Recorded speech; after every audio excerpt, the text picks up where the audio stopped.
الحمدللہ وکفا وسلام علی عبادہ الذین اصطفیٰ اشہد ان لا الہ الا اللہ وحدہ لا شریک لہ واشہد ان محمدا عبدہ ورسولہ صلی اللہ علیہ وآلہ وسلم۔ اللہم صلی علی محمد وعلی آل محمد کما صلیت علی ابراہیم وعلی آل ابراہیم انک حمید مجید۔ اللہم بارک علی محمد وعلی آل محمد کما بارکت علی ابراہیم وعلی آل ابراہیم انک حمید مجید۔ اما بعد فاعوذ باللہ السمیع العلیم من الشیطان الرجیم من ہمزہ ونفخہ ونفثہ۔ بسم اللہ الرحمن الرحیم۔ اولئک الذین اشتروا الحیاة الدنیا بالآخرة فلا یخفف عنہم العذاب ولا هم ینصرون۔ وَلَقَدْ آتَيْنَا مُوسَى الْكِتَابَ وَقَفَّيْنَا مِن بَعْدِهِ بِالرُّسُلِ وَآتَيْنَا عِيسَى ابْنَ مَرْيَمَ الْبَيِّنَاتِ وَأَيَّدْنَاهُ بِرُوحِ الْقُدُسِ أَفَكُلَّمَا جَاءَكُمْ رَسُولٌ بِمَا لَا تَهْوَى أَنفُسُكُمُ اسْتَكْبَرْتُمْ فَفَرِيقًا كَذَّبْتُمْ وَفَرِيقًا تَقْتُلُونَ۔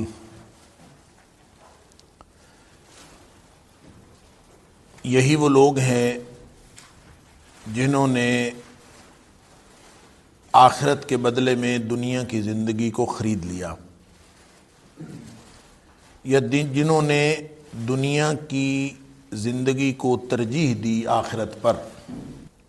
فلا یخفف عنہم العذاب، پس ان پر ہلکا نہ کیا جائے گا ان سے عذاب، ولا هم ینصرون، اور نہ ہی وہ کبھی مدد کیے جائیں گے۔ اور یقیناً ہم نے دی موسیٰ علیہ السلام کو کتاب یعنی تورات، وقفینا، اور ہم نے پے در پے بھیجے، لگاتار بھیجے، من بعدہ بالرسل، اس کے بعد بہت سارے رسول، وآتینا عیسیٰ ابن مریم البینات، اور عیسیٰ بن مریم کو ہم نے بہت سارے معجزے، روشن نشانیاں، واضح دلائل بھی عطا کیے، وأیدناہ بروح القدس، اور جبریل علیہ السلام کے ذریعے سے ہم نے ان کی مدد بھی کی، روح قدس کے ذریعے سے۔ افکلما جاءکم رسول بما لا تہوی انفسکم استکبرتم، کیا بھلا ہر دفعہ جب بھی کوئی رسول ان کے پاس آیا، بما لا تہوی انفسکم، ایسی چیز لے کر جو ان کے دلوں کو پسند نہیں تھی، جو وہ چاہتے نہیں تھے یا ان کے دل خواہش نہیں کرتے تھے، استکبرتم، تو تم نے اس سے تکبر کیا، ففریقاً کذبتم، پس تم میں سے ایک گروہ کو تو تم نے جھٹلا دیا، وفریقاً، اور ایک گروہ کو تقتلون، تم نے قتل کیا یا قتل کرنے کے درپے ہوئے۔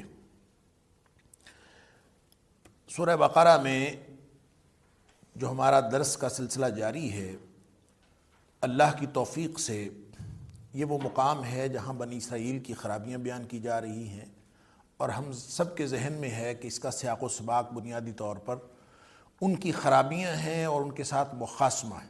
جب ہم قرآن پاک کی آیات کو مختلف حصوں میں تقسیم کرتے ہیں، جیسا کہ شاہ ولی اللہ علیہ الرحمہ نے 5 حصوں میں قرآنی علوم کو بیان کیا ہے، اور ان میں سے ایک بہت ہی اہم علم مخاصمہ یا مناظرہ، کہ جس میں دلیل دی جاتی ہے ان عقائد کے خلاف جو مختلف گمراہ فرقوں نے اپنا رکھے تھے، اور خاص طور پر 4 قسم کے مخاصمے قرآن پاک کے اندر بہت اہم ہیں۔ ایک تو ان میں سے مخاصمہ بالیہود ہے، مخاصمہ بالنصارہ ہے، مخاصمہ بالمشرکین ہے، اور مخاصمہ بالمنافقین۔ تو یہود اور نصارہ چونکہ نسلاً ایک ہی نسل سے ہیں، اس لیے ان کو اہل کتاب کہا جاتا ہے، اور یہ اہل کتاب کے ساتھ یعنی بنیادی طور پر یہود اس سے مراد ہیں، اور عیسائی بھی ظاہر ہے ان کے تتبع میں، کیونکہ نسلاً یہ ایک ہی ہیں، اور حضرت عیسیٰ علیہ السلام کو بھیجا گیا تھا یہودیوں کی اصلاح کے لیے۔ حضرت موسیٰ علیہ السلام کی شریعت میں اسی لیے ہم دیکھتے ہیں کہ بائبل جو ہے وہ اکٹھی کتاب، ان کی عہد نامہ قدیم اور عہد نامہ جدید، اور وہ کافی حد تک ان کے اندر یہ جو قرب پایا جاتا ہے۔ حقیقت میں حضرت عیسیٰ علیہ السلام کی تکذیب کرنے والے اور ان کو جھٹلانے والے سب سے زیادہ جن لوگوں نے حضرت عیسیٰ علیہ السلام کو نقصان پہنچایا، بلکہ اصل جو دشمن ان کے تھے وہ یہودی تھے، تو یہودیوں نے ہی حضرت عیسیٰ علیہ السلام کو نقصان پہنچایا۔ تو یہاں اللہ کریم نے جن کا کردار بیان کیا ہے یہ من حیث المجموع بنی اسرائیل ہے، اور بنی اسرائیل میں عیسائی بھی شامل ہے اور یہودی بھی شامل ہے۔ چونکہ یہود کا کردار زیادہ نمایاں ہے، اس لیے وہ بنیادی یہ مخاصمہ جو جاری ہے یا بنیادی جو چارج شیٹ کیا گیا ہے، جن کی فرد جرم جن کے اوپر عائد کی گئی ہے، وہ بنیادی طور پر یہود ہے۔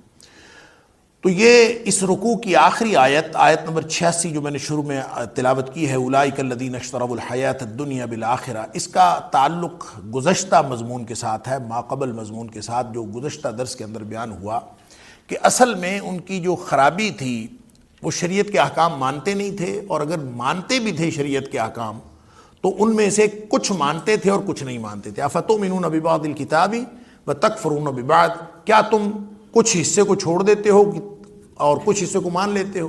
یہ تھا اصل میں ان کا جرم۔ اس پر تفصیل سے گفتگو ہوئی۔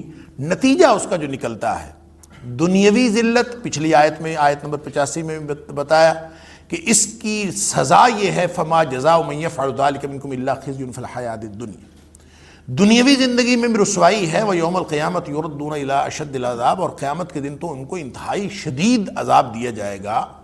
وَمَا اللَّهُ بِغَافِلٍ عَمَّا تَعْمَلُونَ، اللہ تمہارے کرتوتوں سے ناواقف نہیں ہے، اللہ تعالیٰ سب جانتا ہے کہ تم جو کچھ کر رہے ہو۔ تو یہ سزا تھی، اسی سزا کی تفصیل یہاں پہ بیان ہوئی ہے، یعنی اسی کو دوسرے لفظوں میں بیان کیا گیا ہے کہ ہوتا کیا ہے، یا یوں کہہ لیجئے کہ وہ بنیادی خرابی جو پیدا ہوتی ہے اس طرز عمل کی وجہ سے، جو طرز عمل مسلسل انہوں نے اپنایا، یا یوں کہہ لیجئے کہ مسلسل بدعمالیوں اور مسلسل سرکشیوں کی وجہ سے جو ایک خاص جو طرز عمل پیدا ہوتا ہے وہ بھی یہی ہے جو آیت نمبر 86 میں بیان ہوا ہے۔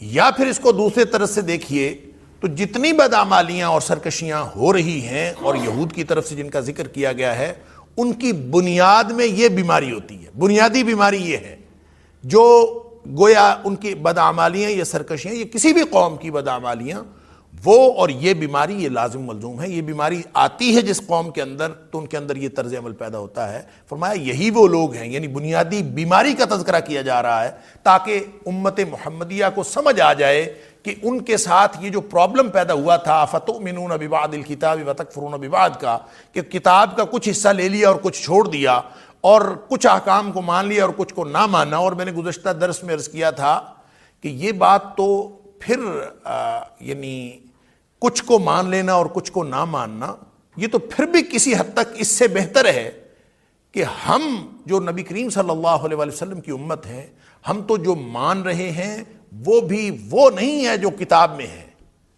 ہم تو خود ساختہ شریعتوں کو تسلیم کر رہے ہیں، ہم نے خود دین بنایا ہوا ہے، ہم نے خود فیکٹریاں بنائی ہوئی اپنے گھروں میں، اور خود جو چیز ہمیں سوٹ کرتی ہے ہم اس کو بناتے ہیں، اور خود جو چیز سوٹ نہیں کرتی اس کو چھوڑ دیتے ہیں، اور جو سوٹ کرتی ہے وہ بھی ایسا نہیں ہے کہ کتاب اور قرآن پاک میں سے یا اللہ کے رسول صلی اللہ علیہ وسلم کے فرمان میں سے ہم من و ان لے لیں، بلکہ اس کے اندر ہم نے خود سے تبدیلیاں کر رکھی ہیں۔ گویا جرم کی نوعیت کے اعتبار سے بنی اسرائیل سے بھی بڑا جرم ہے جو ہم امت محمدیہ جس کا ارتکاب کر رہی ہے، اللہ تعالیٰ معاف فرمائے۔ بنیادی بیماری کیا ہے؟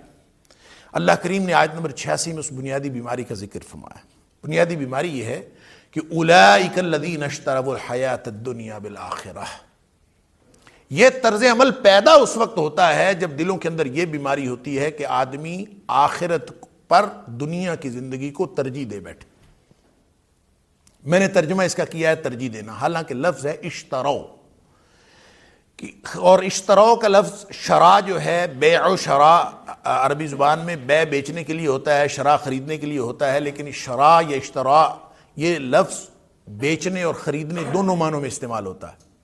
اس کی وجہ یہ ہوتی ہے کہ ظاہر ہے کہ جب آپ کوئی چیز بھی خرید رہے ہوں یا فروخت کر رہے ہوں تو ایک چیز آپ دے رہے ہوتے ہیں، دوسری چیز آپ لے رہے ہوتے ہیں۔ چونکہ یہ باہم تبادلہ ہوتا ہے، چاہے آپ کرنسی دے رہے ہوں کوئی چیز لے رہے ہوں، چاہے کوئی چیز دے رہے ہوں کرنسی لے رہے ہوں، تو ایک چیز آپ لے رہے ہوتے ہیں ایک چیز آپ دے رہے ہوتے ہیں، اس لیے یہ دونوں معنوں میں استعمال ہو جاتا ہے، فروخت کے معنوں میں بھی اور خرید کے معنوں میں۔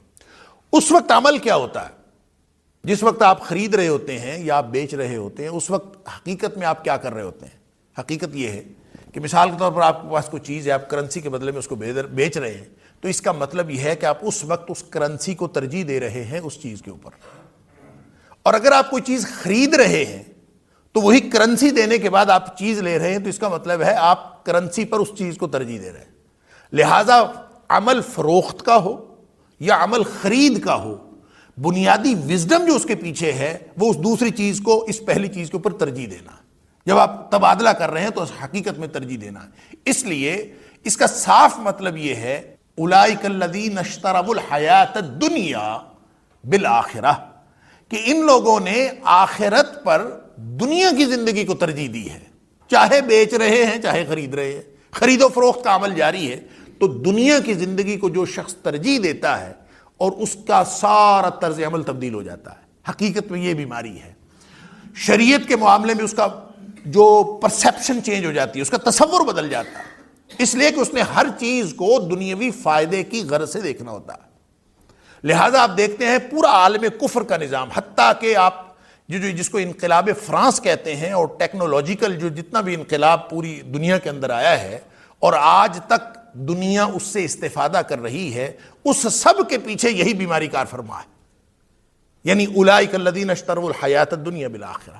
جب آخرت اس میں شامل ہی نہیں ہے، اس میں تعلق ہے صرف دنیاوی فائدے کا، لہذا جب دنیاوی فائدہ ملحوظ رکھا جائے گا تو آخرت کا عنصر اس میں سے خارج ہو جائے گا۔ آخرت انسان کی ترجیح نہیں رہتی۔ جب آخرت ترجیح نہیں رہتی تو ہمہ وقت جو چیز ایجاد کی جائے گی، جو چیز دیکھی جائے گی، جو نیا طریقہ ایجاد کیا جائے گا، یا پھر شریعت میں سے بھی جو چیزیں لی جائیں گی، وہ صرف وہ لی جائیں گی جو آپ کو دنیاوی طور پر فائدہ مند ہو، اس لیے کہ ترجیح جو دنیا کی زندگی ہو گئی۔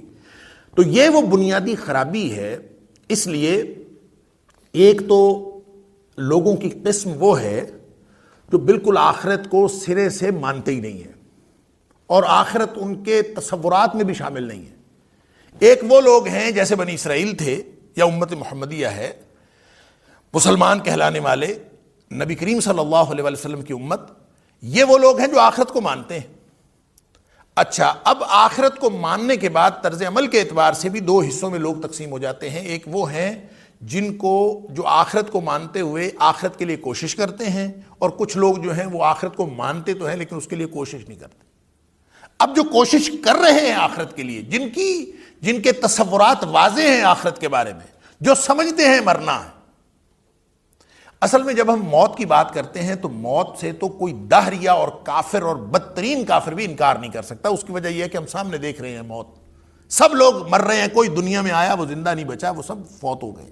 لہذا موت کا انکار تو ممکن نہیں ہے۔ جس چیز نے تاریخ کے ہر کافر کو اور ہر مشرک کو شبے میں ڈالا تھا، وہ مرنے کے بعد کی زندگی ہے، وہ ہے آخرت جو بعد میں آنے والی زندگی ہے۔ اسی شبے کی وجہ سے کہ پتہ نہیں دوبارہ اٹھنا ہے کہ نہیں اٹھنا، لہذا اسی دنیا کی زندگی کو سب کچھ سمجھ لیا گیا ہے۔ تو حقیقت میں تصور حیات کا فرق ہے۔ جو اسلام جو تصور حیات دیتا ہے، اس کے اعتبار سے یہ دنیا کی زندگی یہ حتمی اور آخری زندگی نہیں ہے۔ اسلام دیتا ہے دو حیاتی تصور کہ یہ دنیا کی زندگی عارضی ہے، بھلے عارضی ہے، بھلے اس دنیا کی کوئی حیثیت نہیں، لیکن یہ اہم اتنی ہے کہ یہاں کا گزارا ہوا ایک ایک لمحہ وہ آخرت میں میٹر کرے گا۔ آخرت کا سارا فیصلہ اس کی بنیاد پر ہونا ہے۔ لہٰذا اس دنیا کی زندگی کو اس اعتبار سے ترجیح نہیں دینی کہ میں نے جو کچھ حاصل کرنا ہے وہ یہیں حاصل کر لوں۔ نتائج کے اعتبار سے انسان جو کچھ حاصل کرنا چاہتا ہے، اگر وہ اسی دنیا تک محدود کر لے تو اس کا مطلب ہے کہ اس کا جو نظریہ حیات ہے وہ ہے ہی یک رخا، یک جہتی اور یک حیاتی تصور وہ رکھتا ہے، جو اصل حیات ہے وہ اس کے پورے سسٹم سے خارج۔ لہٰذا ہم رونا روتے ہیں، اسپریچویلٹی، روحانیت یا روح کی غذا کا اہتمام عالم مغرب کے اندر نہیں ہے۔ مغرب کی ساری تعلیمات جو ہیں وہ ساری کی ساری روح کو خارج کرتی ہیں، صرف اور صرف جسمانی فائدے کے لیے ہیں۔ اس کی وجہ یہ ہے کہ آخرت ان کی ترجیحات میں شامل ہی نہیں۔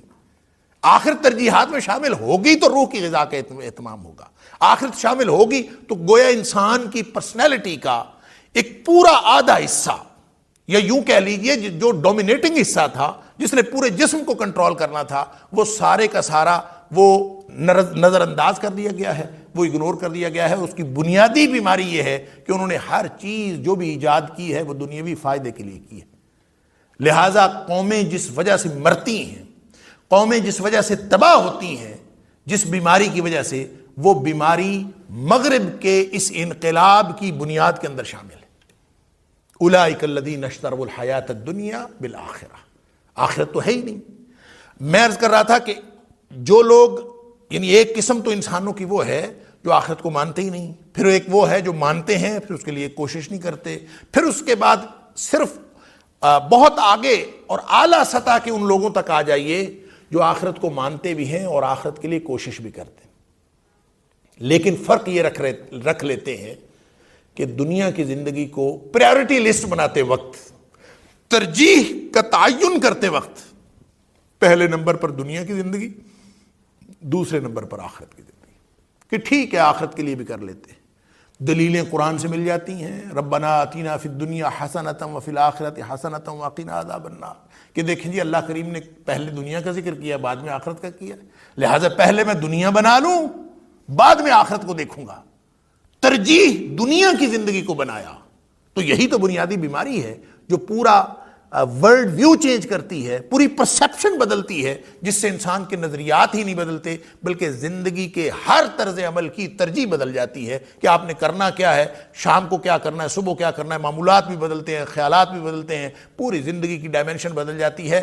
اسی لیے ہم دیکھتے ہیں کہ جو بھی یعنی اس وقت کی جو جدید تہذیب ہے وہ ساری کی ساری اسی بیماری کی بنیاد پر تعمیر ہوئی ہے، اسی بنیادی نقطے کی بنیاد پر تعمیر ہوئی ہے۔ لہٰذا جو شخص بھی اس تہذیب کے ساتھ اپنے آپ کو منسلک کرے گا، اس کی ترجیحات میں سے آخرت کا نکل جانا یقینی۔ لہٰذا جو اپنے آپ کو آخرت کے ساتھ منسوب رکھتا ہے، اور پھر منسوب بھی اس طرح سے رکھتا ہے کہ پہلی ترجیح آخرت، دنیا تباہ ہوتی ہے تو ہو جائے۔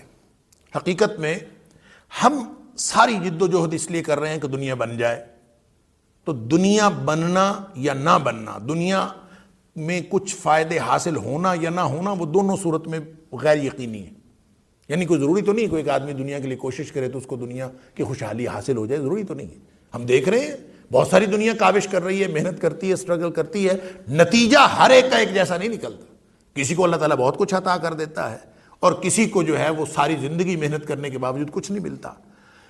لیکن اگر دنیا کی زندگی کو ترجیح دی تو ایک نتیجہ یقینی ہے، یعنی دنیا حاصل ہوئی یا نہیں ہوئی یہ غیر یقینی ہے، لیکن ایک نتیجہ یقینی ہے کہ آخرت ضرور تباہ ہو جائے گی اگر دنیا کی زندگی کو ترجیح دی، کیونکہ دنیا کی زندگی ملے نہ ملے آخرت تو ترجیح نہیں تھی، لہذا آخرت تباہ ہوگی۔ دوسرا شخص وہ ہے جو آخرت کو ترجیح دیتا ہے، دنیا کی زندگی کو سیکنڈ نمبر پہ، تھرڈ نمبر پہ، پچھلی پریورٹی پہ رکھتا ہے۔ ہاں دنیا بھی حاصل ہو جائے تو ہو جائے، دنیا کو مطمع نظر نہیں بناتا، فائدہ اٹھاتا ہے دنیا سے، اللہ کی ساری نعمتوں سے فائدہ اٹھاتا ہے۔ اللہ نے حرام کب کی ہیں؟ اللہ تعالیٰ فرماتا ہے کس نے حرام کی؟ قل من حرم زینۃ اللہ التی اخرج لعبادہ، یہ تو ساری کی ساری زمین کی ساری نعمتیں اللہ نے بنائی انسانوں کے لیے، لہٰذا اس کو چھوڑتا نہیں ہے بلکہ اس سے استفادہ کرتا ہے، اس کو مطمع نظر نہیں بناتا۔ اگر ایسا کوئی شخص طرز زندگی اختیار کرتا ہے تو دنیا اس کی بگڑے یا نہ بگڑے یہ پھر بھی غیر یقینی ہو سکتا ہے کہ اس کے باوجود اس کو دنیا کی خوشحالی حاصل ہو، اس کے باوجود دنیاوی زندگی کی خوشحالی غیر یقینی ہے۔ اس صورت میں بھی، پہلی صورت میں بھی غیر یقینی تھا، اس میں بھی دنیا اس کی بگڑے یا نہ بگڑے، یعنی یہ نہیں کہہ سکتے کہ وہ اس کی لازماً دنیا بگڑ جائے گی، نہیں، ہو سکتا ہے اس کو اللہ تعالیٰ بہت زیادہ عطا فرما دے۔ تو دنیا پھر بھی غیر یقینی ہے، لیکن ایک بات یقینی ہے، کیا؟ کہ اس کی آخرت ضرور بچ جائے گی، اس لیے کہ اس نے آخرت کو ترجیح بنایا۔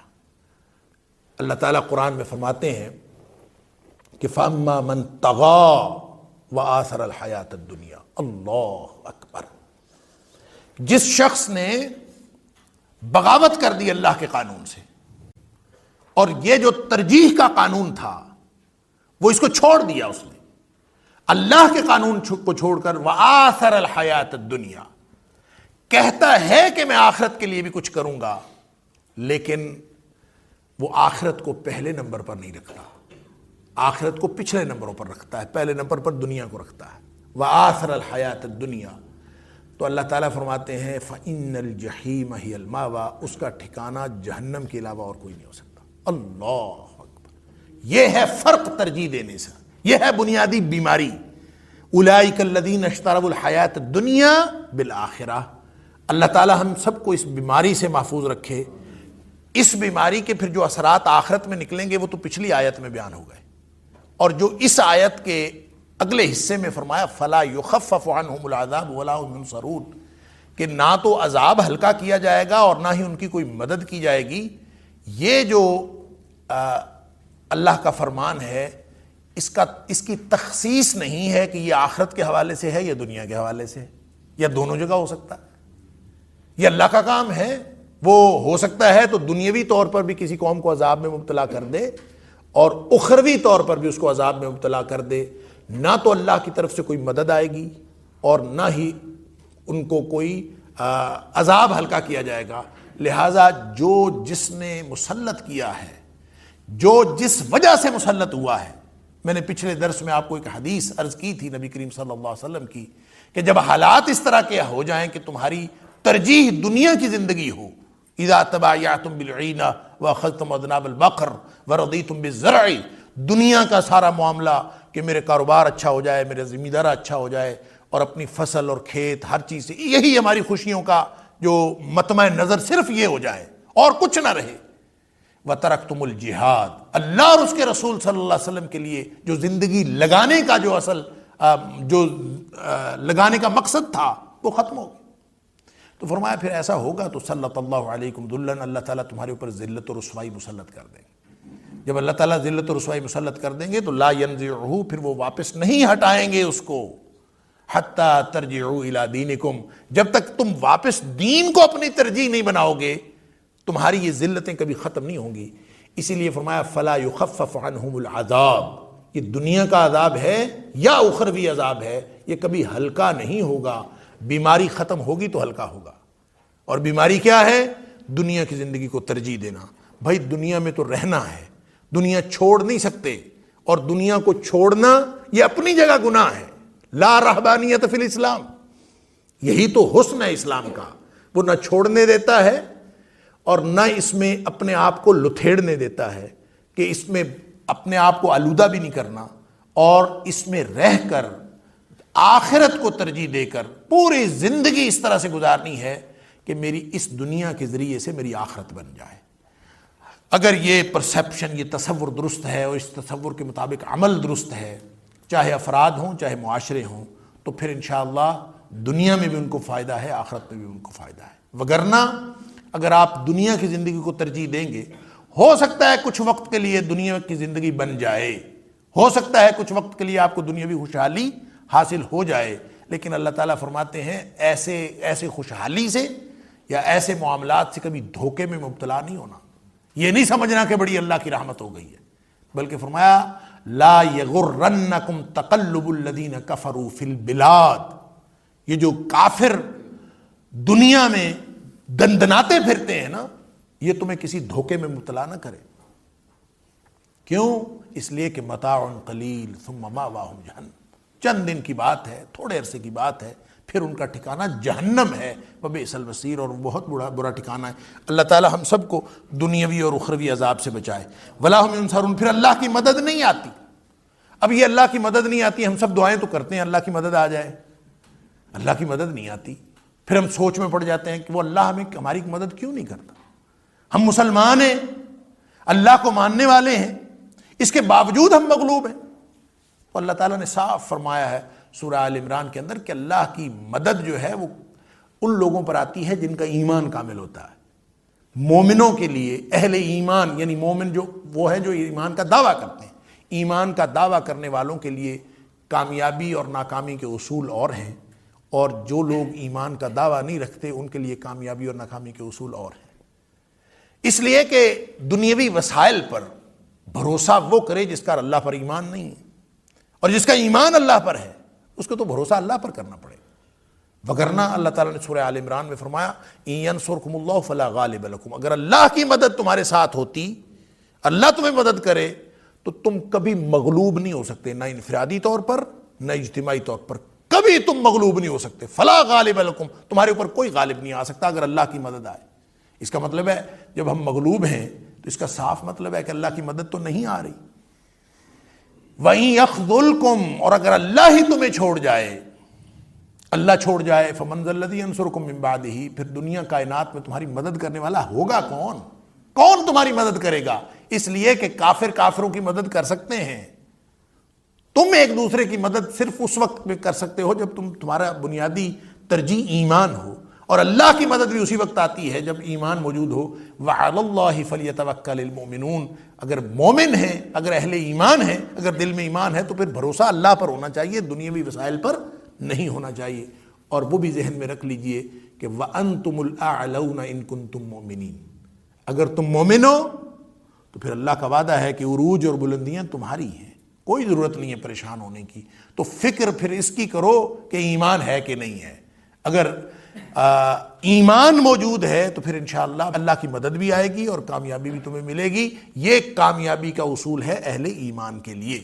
اللہ تعالیٰ کی مدد وگرنہ نہیں آئے گی۔ پھر اگر دنیا کی زندگی کو ترجیح بنا لیا ہے تو بھلے بنی اسرائیل ہوں جن کو دنیا کائنات کی سب نعمتیں عطا کی گئی تھیں، وَأَنِّي فَضَّلْتُكُمْ عَلَى الْعَالَمِينَ، تمام جہانوں پر فضیلت اور فوقیت حاصل تھی۔ اب صورتحال یہ ہو گئی ہے کہ وہ اب اللہ کے غضب اور غصے کا شکار ہو گئے ہیں، اللہ کی ناراضگی کا شکار ہو گئے ہیں، اور اب ان کے اوپر کبھی عذاب ہلکا نہیں کیا جائے گا۔ اللہ تعالیٰ ان کے لیے آخرت کی وعید سنا رہے ہیں۔ اگلا رکوع شروع ہو رہا ہے آیت نمبر 87، وَلَقَدْ آتَيْنَا مُوسَى الْكِتَابَ وَقَفَّيْنَا مِن بَعْدِهِ بِالرُّسُلِ، اور یقیناً آتینا، ہم نے عطا کیا، ہم نے دیا موسیٰ علیہ السلام کو الکتاب، تورات دی، ہم نے موسیٰ علیہ السلام کو تورات عطا کی۔ وقفینا، اور پیچھے بھیجے، من بعد ہی، ان کے بعد، بالرسل، بہت سارے رسول بھیجے۔ دیکھیں قفینا کا مطلب ہوتا ہے پیچھے پے در پے آنا، لگاتار آنا۔ قفا پیچھے آنا، بلکہ بھیجنا۔ قفا کا مطلب ہوتا ہے پیچھے بھیجنا۔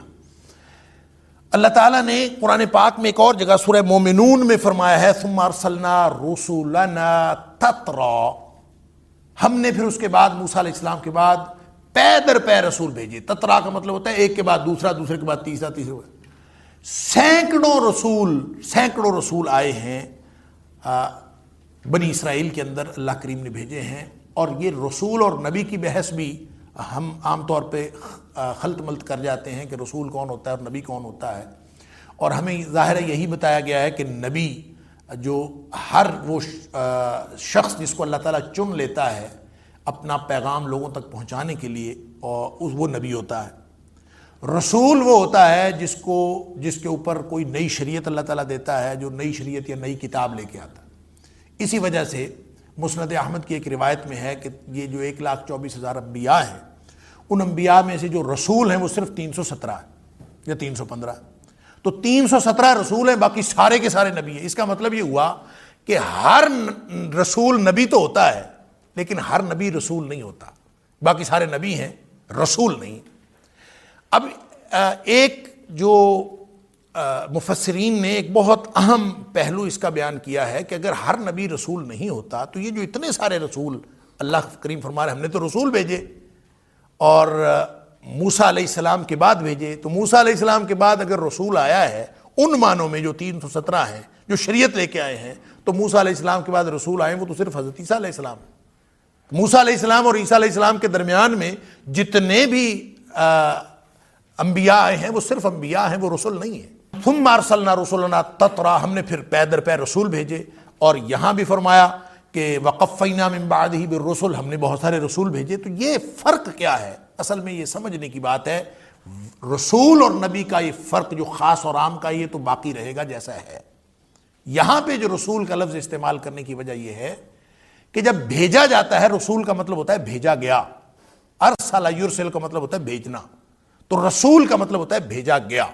جب بھی کسی نبی کو کوئی ڈیوٹی اسائن ہوتی ہے کہ تم فلاں جگہ چلے جاؤ، جیسے حضرت یونس علیہ السلام، ان کو ان کے جو سینئر نبی تھے حضرت شعیب علیہ السلام، انہوں نے حکم دیا نینوا شہر کی طرف جاؤ۔ اب وہ نینوا شہر کی طرف گئے ہیں تو وہ نبی، لیکن وہ اس خاص ڈیوٹی کے لیے رسول ہیں، وہ بھیجے گئے ہیں اس خاص ڈیوٹی پر۔ تو اس طرح سے جب بھی انبیاء کو مختلف علاقوں کی ڈیوٹیز اسائن ہوتی ہیں تو یہ سارے کے سارے اپنی فرض کے اعتبار سے، اپنے منصب کے اعتبار سے یہ رسول بن جاتے ہیں، کیونکہ وہ بھیجے گئے ہوتے ہیں خاص اسائنمنٹ کے اوپر۔ وگرنہ نبی نبی ہی ہوتا ہے، وہ رسول اور نبی کی تخصیص ویسے ہی رہے گی۔ تو یہ سارے کے سارے جتنے اللہ کریم فرما رہے ہیں رسول بھیجے، اس کی وجہ یہ ہے کہ وہ پیچھے جو وعدہ تھا نا، کتاب دی تورات، اس تورات کا پیغام عام کرنے کے لیے اللہ نے بہت سارے رسول بھیجے، بہت سارے نبی بھیجے، اور ان کو ڈیوٹی اسائن کی کہ وہ تورات کا پیغام وہ لوگوں تک پہنچائیں۔ لہٰذا وہ ان معنوں میں وہ رسول ہیں کہ ان کو یہ ذمہ داری سونپی گئی۔ وہ تخصیص جو رسول اور نبی کی ہے، مین تخصیص، وہ پھر بھی باقی رہے گی، اور وہ رسولوں کی تعداد میں اس طرح سے اضافہ نہیں ہو سکتا کہ ان سینکڑوں انبیاء کو سب کے سب کو رسول سمجھ لیں ان معنوں میں کہ وہ شریعت لے کے آئے ہیں۔ شریعت لے کے آنے والے رسول، یوں یہ دونوں لفظ جو ہیں رسول اور نبی کے، یہ بالعموم مترادف ہیں۔ ظاہر ہے ہر نبی کوئی نہ کوئی ڈیوٹی لے کے آتا ہے، بغیر ڈیوٹی کے تو کوئی نبی آتا ہی نہیں۔ ہر نبی کو کوئی نہ کوئی فرض سونپا جاتا ہے اور وہ اپنا فرض ادا کرتا ہے اپنی پوری زندگی۔ تو وہ جو فرض ادا کر رہا ہوتا ہے اور کسی خاص اسائنمنٹ پر بھیجا گیا ہوتا ہے تو اس سے ان معنوں میں بھی رسول ہوتا ہے۔ لہٰذا رسول اور نبی ان معنوں میں مترادف ہیں، اور وہ تخصیص جو ہے وہ پھر بھی باقی رہے گی۔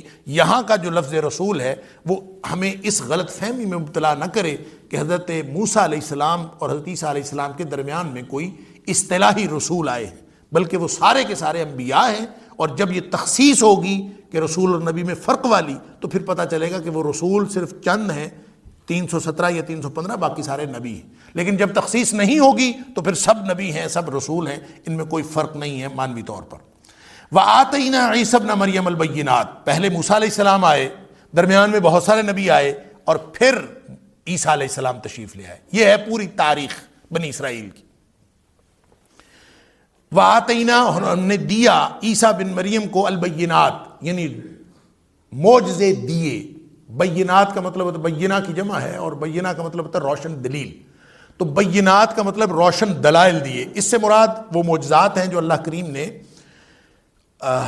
حضرت عیسیٰ علیہ السلام کو عطا فرمائے۔ بالکل وہ خاص معجزات تھے جو کسی اور نبی کو عطا نہیں ہوئے۔ آپ مردے کو زندہ کر لیتے تھے، پرندے کی شکل بنا کے اس میں پھونک مارتے تھے، وہ زندہ ہو کے وہ اڑ جاتا تھا۔ مادرزاد اندھا اور کوڑی، آپ اس کو دم کرتے تھے، پھونک مارتے تھے، وہ شفا یاب ہو جاتا تھا۔ اس طرح کے بہت سارے جو معجزات جس کا ذکر اللہ کریم نے سورہ آل عمران کی آیت نمبر 49 کے اندر بھی فرمایا ہے، اور پھر آگے سورۃ المائدہ کی آیت نمبر 110 کے اندر بھی فرمایا ہے، وہ سارے معجزات ہیں جن کا ذکر یہاں پہ اللہ کریم نے صرف البینات کی اس اجمالی اصطلاح کے تحت فرمایا۔ وَأَيَّدْنَاهُ بِرُوحِ الْقُدُسِ، اور عیسیٰ علیہ السلام کی مدد بھی کی اللہ تعالیٰ نے۔ وَأَيَّدْنَاهُ، اور ہم نے مدد کی، اس کی تائید کی، بروح القدس، جبریل علیہ السلام کے ذریعے سے، روح القدس کے ذریعے سے۔ اب یہ روح القدس کیا ہے، اس کے بارے میں بھی مختلف لوگوں نے مختلف قسم کے خیالات کا اظہار کیا ہے، اور جمہور کا نقطہ نظر اور متفق علیہ بات جو قرآن سے بھی دیگر آیات سے ثابت ہے اور نبی پاک صلی اللہ علیہ وسلم کے فرامین سے بھی ثابت ہے کہ اس سے مراد جبریل علیہ السلام ہے۔ اصل میں روح کا لفظ جو لفظ ہے وہ آدمی کو بعض اوقات کنفیوز کرتا ہے۔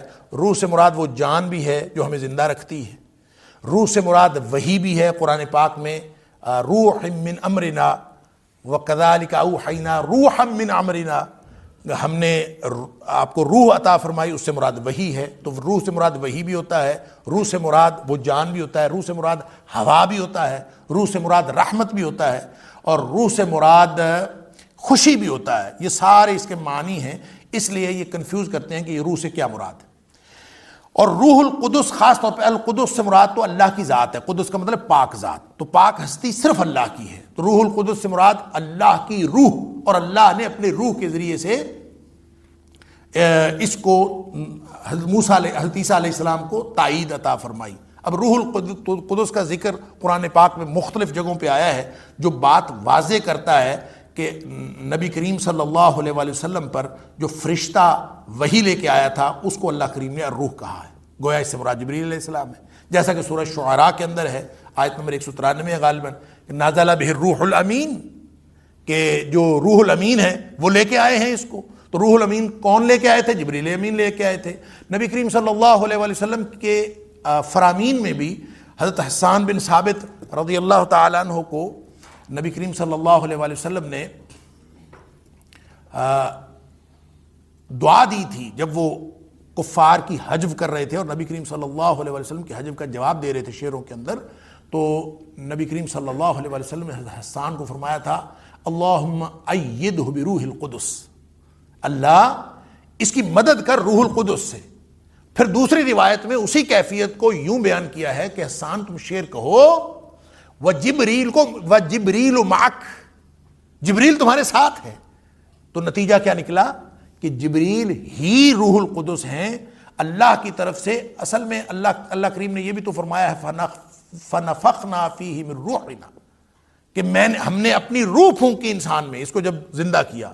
تو ان ساری باتوں سے ایک بات تو یہ سمجھ آئی کہ روح القدس سے مراد جبریل علیہ السلام ہی ہیں۔ بعض نے یہاں سے جبریل علیہ السلام سے کی بجائے یہاں سے انجیل مراد لیا ہے، کہ چونکہ یہ کہا گیا ہے کہ وَآتَيْنَا عِيسَى ابْنَ مَرْيَمَ الْبَيِّنَاتِ وَأَيَّدْنَاهُ بِرُوحِ الْقُدُسِ، کہ روح قدس سے ان کی تائید کی۔ تو بعض نے اس سے مراد لیا کہ اس سے مراد انجیل ہے، کیونکہ قرآن کو بھی تو اللہ تعالیٰ نے وحی کو اللہ تعالیٰ نے روح فرمایا، لہٰذا اس سے مراد انجیل بھی ہو سکتا ہے۔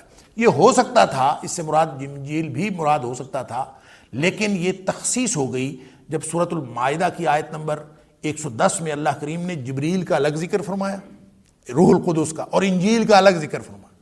اذ ایدتک بروح القدس، اللہ تعالیٰ نے سورۃ المائدہ میں فرمایا کہ جب اللہ نے تمہاری مدد کی روح القدس سے۔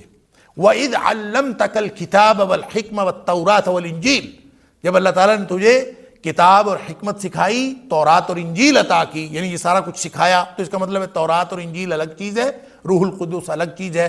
تو ان ساری باتوں سے ایک بات تو یہ سمجھ آئی کہ روح القدس کا جہاں کہیں بھی ذکر ہوا ہے اس سے مراد جبریل علیہ السلام۔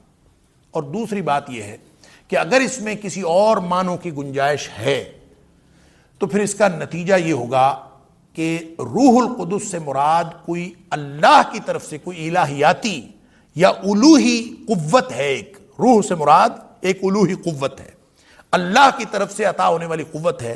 وہ اللہ کسی بندے میں ڈال دے تو وہ زندہ ہو جاتا ہے، وہ قوت اللہ تعالیٰ کسی فرشتے کے ذریعے سے بھیج دے تو وہ اللہ کی وحی کے اندر قوت آ سکتی ہے۔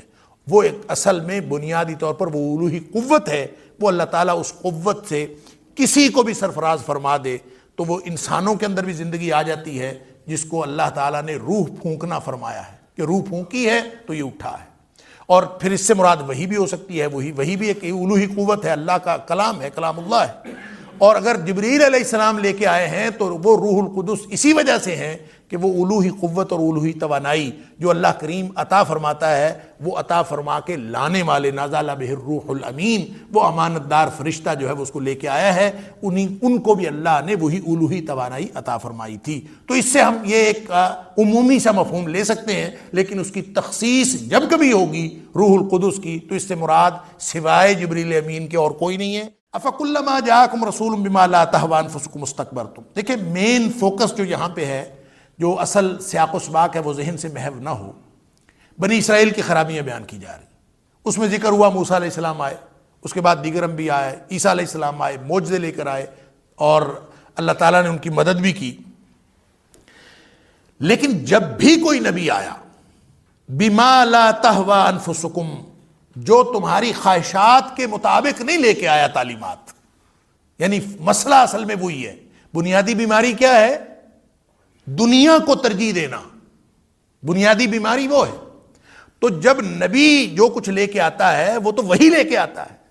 اب نبی لے کے آتا ہے وہی، ہم جن بنیادوں پر پہلے کھڑے ہوتے ہیں، وہ تہذیب کھڑی ہوتی ہے یا پورا معاشرہ کھڑا ہوتا ہے یا کوئی افراد کھڑے ہوتے ہیں، وہ کھڑے ہوتے ہیں اپنی خواہشات کی تکمیل پر، دنیاوی زندگی کو ترجیح دے کے۔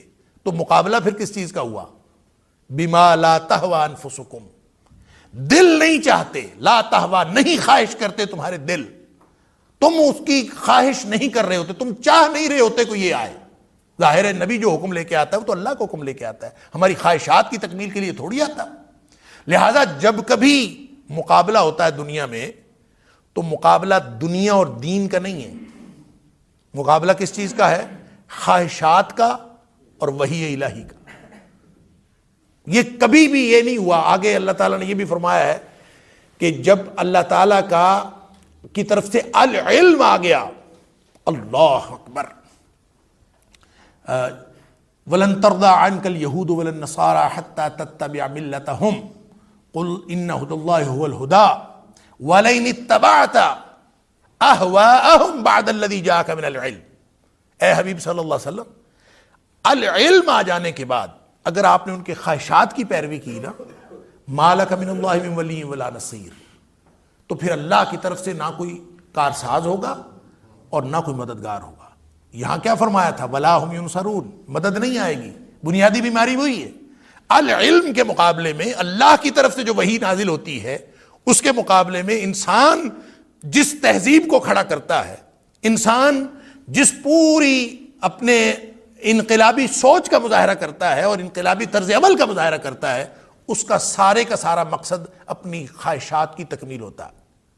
لہٰذا میں نے پہلے بھی حوالہ دیا کہ مغرب کی پوری تہذیب اسی بنیاد پر کھڑی، کس چیز سے فائدہ ہوتا ہے، یعنی اس کو وہ کہتے ہیں یوٹیلیٹیرینزم، افادیت پسندی کا نظریہ، یعنی جس چیز میں فائدہ ہے وہ ٹھیک ہے اور جس میں فائدہ کوئی نہیں ہے وہ غلط ہے، اور پھر جو چیز نظر ہی نہیں آتی، جس کے فائدے نقصان کا ہم ظاہری طور پر اندازہ ہی نہیں کر سکتے، لہذا اس کا انکار کر دیا جائے۔ اور یہی وجہ ہے انقلاب آتا رہا اور اللہ کا انکار بھی ہوتا رہا اور فرشتوں کا انکار بھی ہوتا رہا، ساری ایمانیات کا انکار ہوا۔ اب دیکھیں ان کو کیا پرابلم تھی کہ انہوں نے ہر اس بات کا ڈاروین نے اگر اوریجن آف سپیشیز کا نظریہ دینا تھا دے دیتا، اور اس نے وہ نظریہ دے دیتا کہ یہ ایک ارتقاء ہوا ہے اور سب کچھ ہوا ہے۔ اللہ کا انکار کرنے کی کیا ضرورت تھی؟ اللہ کا انکار کرنا اس نے اپنا بنیادی فرض سمجھا۔ اس کی وجہ یہ ہے کہ جو اس کی اٹھان ہے، جو اس کی بنیاد ہے، اس میں رکاوٹ بنتا ہے اللہ کا تصور۔ کسی بھی طرح کے خدا کا تصور اگر وہ رکھیں گے تو وہ رکاوٹ بنتا ہے، لہٰذا بنیادی طور پر اس کا انکار کرنا ضروری تھا اس کے لیے، اور اس نے انکار کیا۔ اور اگر اس کا اقرار کرتا تو اس کا مطلب یہ ہے کہ عیسائیت یا پھر کوئی بھی مذہب جو ہے دنیا کا وہ بھی خدا کو مانتے ہیں، تو اس کا مطلب ہے پھر عیسائیت سچی ہوگی، یا پھر مذاہب والے سچے ہوں گے، اور مذاہب والے اگر سچے ہیں تو پھر اس میں دنیا کی بجائے آخرت کا تصور بھی شامل کرنا پڑے گا، کیونکہ ان کے سارے انقلاب کی بنیاد صرف اور صرف دنیاوی فائدہ تھا۔ اس لیے انہوں نے اللہ کے وجود کو اپنے اس پورے سسٹم کے اندر، اپنے تصور کے اندر شامل نہیں رکھا۔ اگر وہ رکھتے تو پھر معاملہ خراب ہو جاتا۔ مقابلہ پھر کس چیز کا ہے؟ دین اور دنیا کا نہیں، مقابلہ دنیاوی اپنی ذاتی خواہشات کا وحی الہی کے ساتھ ہے۔ اور جب کبھی انبیاء وحی لے کے آئے اور ایسی تعلیمات لے کے آئے بما لا تہوی انفسکم، کہ وہ ان کے دل چاہتے نہیں تھے۔ کتنا برا لگتا ہے آدمی کو، کتنا غصہ آتا ہے جب تعلیم دینے والا یا معلم یا استاد یا کوئی بھی رہنما وہ آپ کے ساتھ ایسی تعلیمات آپ کو دے جو آپ کی خواہشات کے بالکل خلاف۔ بھائی یہی غصہ ان کو آیا تھا۔ استکبرتم، فرمایا جب کبھی وہ ساری تعلیمات آئیں جو تمہاری خواہشات کے مطابق نہیں تھی۔ میں نے گزشتہ درس میں عرض کیا تھا کہ دین کا وہ تصور، افتؤمنون ببعض الکتاب وتکفرون ببعض کے ضمن میں نے عرض کیا تھا کہ دین کا وہ تصور ہر ایک کو قبول ہے، وہ جس بھی طبقے سے تعلق رکھتا ہو، ہر ایک کو وہ دین کا تصور قبول ہے جو اس کی خواہشات میں رکاوٹ نہ بنتا ہو۔ یا اللہ اور اس کے رسول صلی اللہ علیہ وسلم کا نام لے کر اگر ہم اپنی خواہشات کی تکمیل کرنے میں کامیاب ہو جائیں تو پھر تو دین قبول ہے، اور اگر دین ہماری خواہشات میں رکاوٹ بنے تو پھر ہمیں چھوڑنا پڑتا ہے، کچھ لینا پڑتا ہے، پک اینڈ چوز اس وقت کرنا پڑتا ہے جب وہ ہماری خواہشات میں رکاوٹ بن رہا ہوتا ہے۔ اس لیے اللہ کریم فرماتے ہیں کہ جب بھی نبی آیا، افکلما جاءکم رسول، جب بھی رسول کوئی آیا جو بھیجا ہوا اللہ کی طرف سے خاص ڈیوٹی جس کو سونپی گئی، وہ آیا لے کے لا تہوی انفسکم، جو تمہارے دل نہیں چاہتے تھے، استکبرتم، تمہارے پاس اور کوئی طریقہ ہی نہیں تھا، تم نے سیدھا انکار کر دیا۔ استکبرتم کا مطلب ہے تم نے تکبر کیا، اور تکبر کیا ہوتا ہے؟ نبی کریم صلی اللہ علیہ وسلم نے اس کی وضاحت کی، بار بار اس کا تذکرہ آتا ہے اور آئے گا۔ تکبر یہ نہیں ہے کہ کوئی شخص اچھے کپڑے پہن لے، تکبر یہ نہیں ہے کہ کوئی شخص جو ہے وہ اچھا لائف سٹائل اپنا لے، یہ تکبر نہیں ہے۔ صحابہ کرام نے کسی شخص کو دیکھا تھا جو انتہائی قیمتی کرتا پہن کے آ رہا تھا۔ تو انہوں نے نبی کریم صلی اللہ علیہ وآلہ وسلم سے عرض کی، اللہ کے رسول صلی اللہ علیہ وسلم دیکھیں کتنا تکبر کر رہا ہے۔ آپ نے فرمایا نہیں، یہ تکبر نہیں ہے، قیمتی کپڑے پہن لینا تکبر نہیں ہے، بلکہ آپ نے فرمایا تکبر یہ ہے بطر الحق و غمت الناس۔ تکبر یہ ہوتا ہے کہ حق کا انکار کر دینا اور لوگوں کو حقیر سمجھنا۔ اگر کوئی شخص ادنا کپڑے پہن کے بھی یہ حرکت کرتا ہے کہ وہ حق کا انکار کرے اور حق کے انکار کے ساتھ ساتھ لوگوں کو حقیر بھی سمجھے، اگر کوئی شخص ادنا کپڑے پہن کے بھی یہ کام کرتا ہے تو وہ متکبر ہے۔ اس کا تعلق کپڑوں کے ساتھ نہیں ہے، اس کا تعلق اس رویے کے ساتھ ہے کہ جو کوئی شخص حق کا انکار کرتا ہے۔ فرمایا استکبرتم، تم نے حق کا انکار کر دیا اور پھر لوگوں کو حقیر۔ اصل میں حق کے انکار کے اندر لوگوں کی تحقیر تو از خود شامل ہے۔ ظاہر ہے آپ جب کسی نبی کی بات نہیں مان رہے یا کسی کی بات بھی نہیں مان رہے تو احترام کیسا؟ لوگ یہی کہتے ہیں نا، احترام اگر کسی کا ہے تو اس احترام کا تقاضا تو یہ ہوتا ہے کہ آدمی اس کی بات مانے۔ اگر کسی کی بات ہی نہیں ماننی تو پھر احترام کیسا؟ اس کا مطلب یہ ہے کہ تحقیر حق کے انکار کے اندر شامل ہوتی ہے اور یہ دونوں مل کے تکبر بنتے ہیں، بطر الحق و غمت الناس۔ فرمایا یہ کام تم نے کیا، استکبر تم نے تکبر کیا، اور ظاہر ہے تکبر میں پھر بڑا بننا، اپنے آپ کو بڑا سمجھنا، وہ اس میں شامل ہوتا ہے کہ جب آدمی اپنی رائے کو دوسروں کی رائے کے اوپر ترجیح دے رہا ہوتا ہے انکار کرتے ہوئے اور دوسروں کی تحقیر کر رہا ہوتا ہے تو ظاہر ہے وہ اپنے آپ کو بڑا سمجھ رہا ہوتا ہے۔ تو یہ ساری چیزیں مانوی طور پر ایک دوسرے کے اندر شامل ہے، جس کو اللہ کریم نے استکبرتم کہ تم نے بڑا بننا چاہا، کہ تم نے حق کا انکار کیا، نبیوں کو چھوڑا، کیونکہ تمہاری خواہشات میں رکاوٹ بن رہا تھا لہذا تم نے چھوڑ دیا۔ اور یہی طرز عمل اللہ تعالیٰ معاف فرمائے، یہی طرز عمل ہم اگر اپنی امت پر اور اپنے معاشرے پر نگاہ ڈالیں تو ہیں تو ہم بھی مسلمان، لیکن جو چیز ہماری خواہش میں رکاوٹ بنتی ہے ہم اس کو تسلیم نہیں کرتے اور اس کو چھوڑ دیتے ہیں، کیونکہ ہماری خواہشات میں جو چیز سوٹ کرتی ہے وہ لے لیتے ہیں۔ یہی طرز عمل انہوں نے اختیار کیا تو تباہی و بربادی اور اللہ کا غضب ان کا مقدر ٹھہرا۔ اگر ہم وہی ارتکاب کر رہے ہیں تو ہم کیسے بچ سکتے ہیں؟ یہی اصل میں مقصد ہے اس کا یہاں پہ بیان کرنے کا۔ ظاہر ہے پھر جب تم نے تکبر کیا تو پھر دو طرح کے رویے سامنے آئے۔ ففریقاً کذبتم، انبیاء بیچارے اپنی زندگیاں لگاتے تھے اللہ کا پیغام پہنچانے کے لیے۔ ففریقاً کذبتم، ان میں سے ایک گروہ کو تو تم نے ویسے انکار کر دیا، جھٹلایا۔ نبی سچے تھے، اللہ کا سچا کلام لے کر، سچا پیغام لے کر آئے، تم نے جھٹلایا کہ یہ بات ایسے نہیں ہو سکتی، ہم نے اس کو تسلیم نہیں کرنا۔ وفریقاً تقتلون، اور ایک گروہ کو تو تم نے قتل ہی کر ڈالا، یعنی نبیوں کو قتل کر ڈالا، جیسا کہ تاریخی روایات میں آتا ہے حضرت زکریا علیہ السلام کو قتل کیا گیا، حضرت یحییٰ علیہ السلام کو قتل کیا گیا، اور اس کے علاوہ بہت سارے نبی جو ہیں ان کو قتل کر ڈالا گیا۔ بعض لوگوں نے اس کا ترجمہ یہ کیا ہے وَفَرِيقًا تَقْتُلُونَ، کہ اللہ تعالیٰ نے یہ نہیں فرمایا کذبتم تھا نا تو یہاں آنا چاہیے تھا قتلتم، کہ تم نے قتل کر دیا، کذبتم تم نے جھٹلا دیا، اور اس کے مقابلے میں آنا چاہیے تھا قتلتم، اسی وزن پر کہ تم نے قتل کر دیا، ماضی کا صیغہ۔ لیکن اللہ تعالیٰ نے یہ نہیں فرمایا، اللہ تعالیٰ نے فرمایا وَفَرِيقًا تَقْتُلُونَ۔ اصل میں یہ فرق اس لیے رکھنا ضروری ہے کہ بعض روایات میں آتا ہے کہ رسول قتل نہیں کیا جا سکتا، جو اللہ کا رسول ہوتا ہے وہ قتل نہیں کیا جا سکتا۔ نبی قتل ہو سکتا ہے، رسول قتل نہیں ہو سکتا۔ اللہ تعالیٰ نے رسول کو جیسے نبی کریم صلی اللہ علیہ وسلم کو فرمایا کہ واللہ یعصمک من الناس، اللہ تعالیٰ آپ کو لوگوں سے آپ کا تحفظ اللہ تعالیٰ فرمائے گا۔ حالانکہ نبی کریم صلی اللہ علیہ وسلم کی شدید خواہش تھی کہ میں اللہ کے رستے میں شہید کیا جاؤں اور پھر زندہ کیا جاؤں، اقتل ثم احیا ثم اقتل ثم احیا ثم اقتل ثم احیا، میں پھر قتل کیا جاؤں، پھر زندہ کیا جاؤں، پھر قتل کیا جاؤں، پھر زندہ کیا جاؤں۔ نبی کریم صلی اللہ علیہ وسلم اپنی اس خواہش کا اظہار فرماتے تھے کہ میری یہ خواہش ہے کہ مجھے اللہ کے راستے میں اس طرح سے، لیکن چونکہ رسول جو ہے نبی کریم صلی اللہ علیہ وسلم کی حفاظت اور رسولوں کی حفاظت کا ذمہ اللہ نے لیا ہے، ایسے ہی جیسے حضرت عیسیٰ علیہ السلام کو انہوں نے قتل کرنا چاہا اور یہودی تو کہتے ہیں قتل بھی کر دیا، اور عیسائی بھی کہتے ہیں کہ سولی پہ ایک دفعہ چڑھا دیا تھا، وہ جو کفارے کا عقیدہ رکھتے ہیں۔ لیکن قرآن کہتا ہے کہ ما قتلوہ یقینا، یقینی بات ہے کہ وہ قتل نہیں کر سکے حضرت عیسیٰ علیہ السلام کو باوجود کوشش کے، لیکن انبیاء قتل ہو سکتے ہیں، جیسا کہ تاریخ کے اندر آتے ہیں، زکریا علیہ السلام ہوئے ہیں، یحییٰ علیہ السلام ہوئے ہیں، اور دیگر انبیاء قتل ہوئے ہیں۔ لیکن یہ جو تقتلون کا فرق ہے اور قتلتم اور تقتلون کا جو فرق ہے، اگر اس کو ملحوظ رکھ لے تو پھر ایک اور معنی سامنے آتا ہے، وہ یہ ہے کہ یہ قتل کرنے کے درپے تو رہے۔ تقتلون مضارع ہے، ماضی نہیں ہے، حالانکہ کذبتم ماضی ہے۔ اگر یہاں پہ قتل تم آتا تو پھر تو صاف واضح مطلب تھا کہ پھر تم نے قتل کر دیا، کچھ کو تم نے جھٹلا دیا، کچھ کو تم نے قتل کر دیا۔ فرمایا فَفَرِيقًا كَذَّبْتُمْ، کچھ کو تو تم نے انکار کر ڈالا، وَفَرِيقًا تَقْتُلُونَ، اور کچھ کو تم قتل کرتے رہے، یعنی قتل کرنے کے درپے رہے۔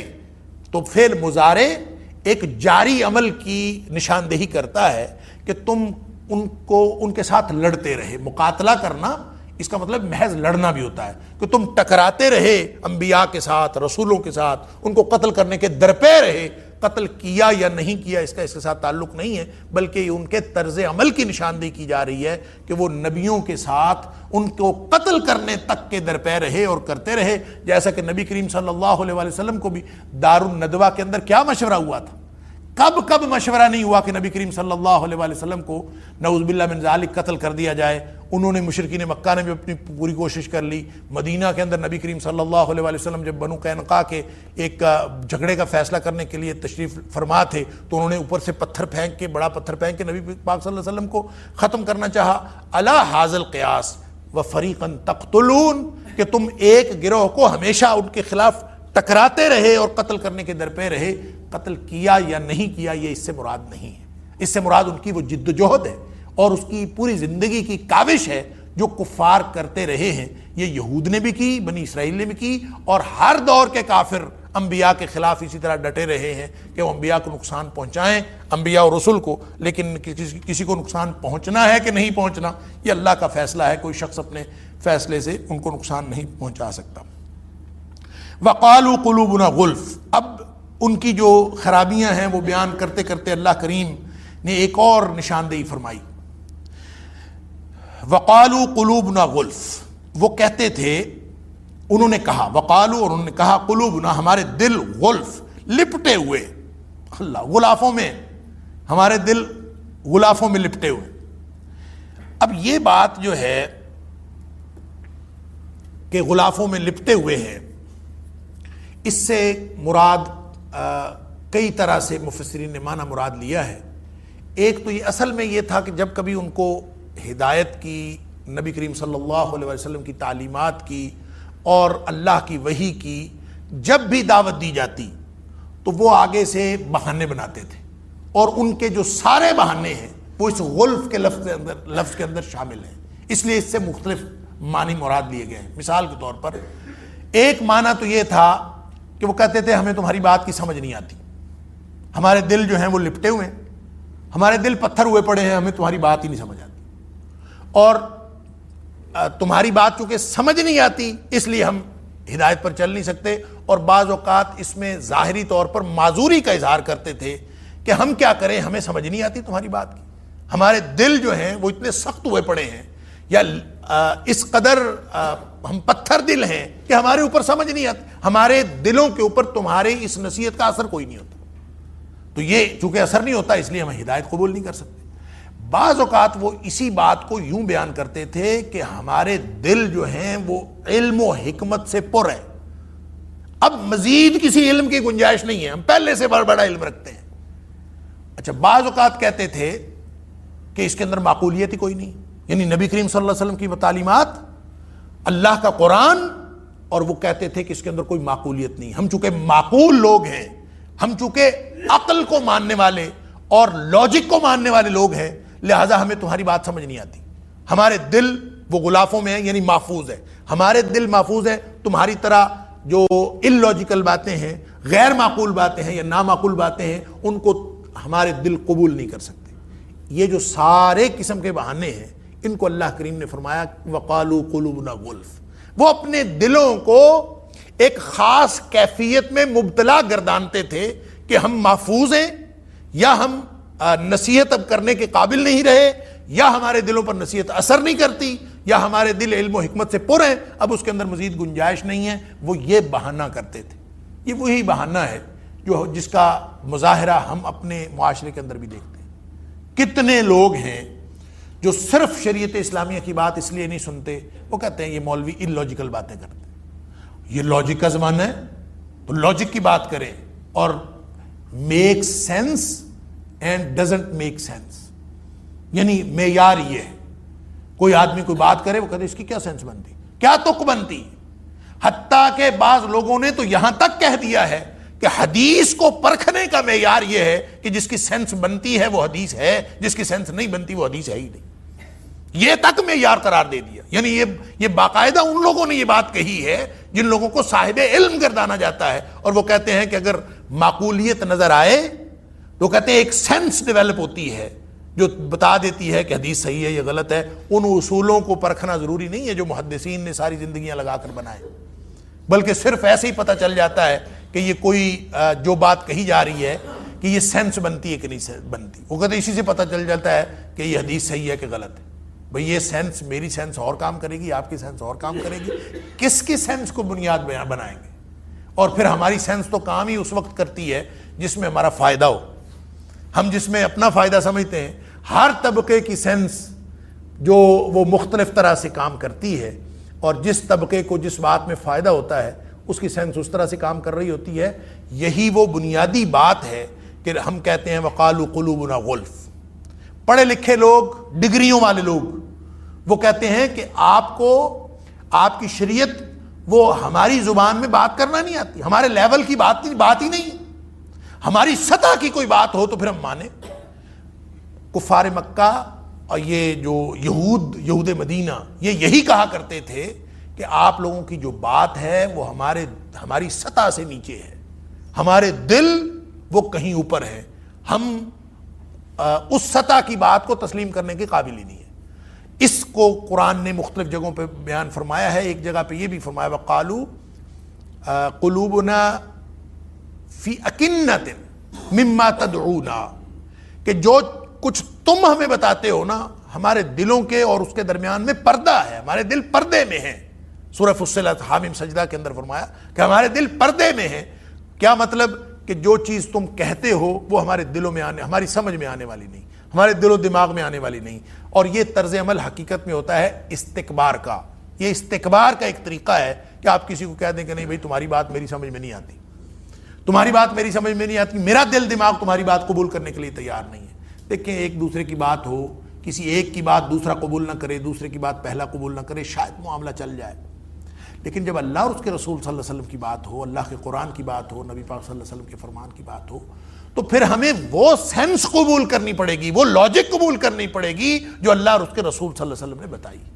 وگرنہ بہت ساری ایسی روایات ہیں, بہت ساری ایسی آیات ہیں جو ہمارا دل و دماغ قبول نہیں کرتا, یا ہمارے دل و دماغ کے سٹینڈرڈ اس کے ادراک سے قاصر ہیں. ہمارا دل و دماغ وہ اس معیار کا ہے کہ وہ اس سطح پر پہنچ ہی نہیں سکتا, وہ ادراک کی سطح ہمیں حاصل ہی نہیں ہے. تو کیا خیال ہے کہ جو چیز جس کا ہم ادراک نہ کر سکیں ہم اس کا انکار کر دیں, یعنی جو چیز ہماری سمجھ میں نہیں آتی ہم اس کا انکار کر دیں. یہ رویہ تھا بنی اسرائیل کا, اور ہم بھی تقریباً وہی کر رہے ہیں. اللہ تعالیٰ ہمیں معاف فرمائے.